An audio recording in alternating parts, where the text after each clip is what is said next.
Hello everyone! So I want to talk about what exactly happening in this day and age.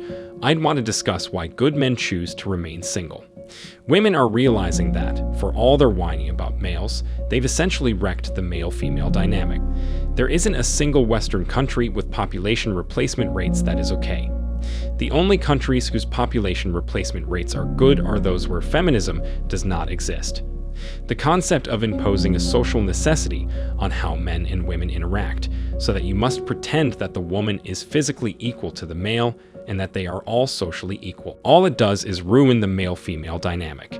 You simply cannot delegate responsibility to someone who relies solely on their nice looks and pleasant demeanor. She truly believes she has earned the power and responsibility. You know, I've had the privilege of engaging with several young males, and I'm not suggesting they're awful guys. They're successful men, and they're probably in their late 30s or early 40s. But they really do see the world through the eyes of a woman, you know what I mean. It's all about how much money you have, how much influence you have, how many people like you, and stuff like that. And it's like, no, it's about your effectiveness in life, your health in life, and things like that. As a result, the female perspective pervaded every area of our society and culture. The boys are raised with female ideals, and they don't realize that by conforming to the group's values, they are jeopardizing their own efficacy and physiological potential. As a man, you get what I mean when I say that it's like a man going to a feminist march and holding up a sign that was created with her in mind.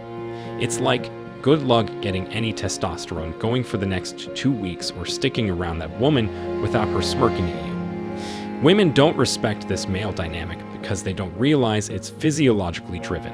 You don't get to take a 5-foot woman walking up to a 6.5-foot man, and she doesn't, and she starts yelling at him and calling him stupid and stuff because you don't understand it's physiologically driven. That's going to harm him more than if you did it to someone her own size. You get what I'm saying. We are a tournament mating species, so when we fight, genuine physiological things happen. And the male in particular is devoted to getting things done well. His physiology is oriented towards operating efficiently in reality and conquering hurdles. So the winner of the race needs to obtain the trophy and be able to stand on the podium, else you'll end up with a bunch of sickly manipulating underachievers. That's what we've got, and it's not hypothetical. We have mediocre people that wish to be like extremely productive and competent people and set this societal need. On the physical reality side, you must treat everyone equally. In other words, one individual is my top seller, and the other salespeople should see and recognize it. In other words, one of my best salespeople is a guy, and there's a girl, a woman, who works but isn't doing well. I also want to provide some bonuses to my top seller at the end of the month, and I want the other salespeople to see it and recognize it. However, the group's lowest achievers argue that this is unjust and that I am preferring the more capable. Certainly, I am favoring the more capable, but I want to encourage them. For example, if you're trying to pluck a piece of fruit down from the tray but aren't tall enough, you'll just stand there and jump for it. You'll never acquire that fruit, but if you can pick up a stick, you'll understand what I'm talking about. They can pick up a stick or move a rock below there and climb up on it. Or they can locate a man to climb up the tree and hand it over to them. They receive the fruit and are rewarded as they should be, because they were intelligent and utilized their heads to overcome challenges, and then they reaped the physiological benefits. The feedback loop is functioning as it should. The young person who goes to school works very hard, learns their subject, is well versed in it, and is confident in their ability to pass the test.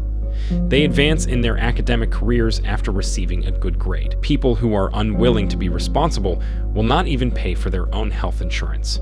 They wanting to pay for their health insurance, they want to go out and do things, get drunk, fight, whatever lifestyle they want, and then they want other people to pay for it when they become sick. So why would you ever get together with someone who didn't know whether you were an intelligent man on any level? If you were a young man in a dire situation and had been trained to believe that we are all equal, I don't mean you know we are all equal in rights, which is fine. We should be treated fairly, but no one should be rewarded. I don't have to pay for another man or for other people. In fact, I shouldn't have to. So that's the attribute that distinguishes the man in the right, this effective, honest merchant who succeeds in the face of adversity. and the major feature that distinguishes the lady in this system. The fundamental characteristic of the mediocre average person in this system is that you must preserve their rights and ensure that they are treated fairly. And as I have stated, I will not treat my top and bottom salespeople equally. I'm going to reward my best salesman while shaming and driving my lower salesman away. Either he or she will pick it up, or I will terminate his employment. Because, as you know, the lowest salesman is leaving at the end of the month, we'll try someone fresh.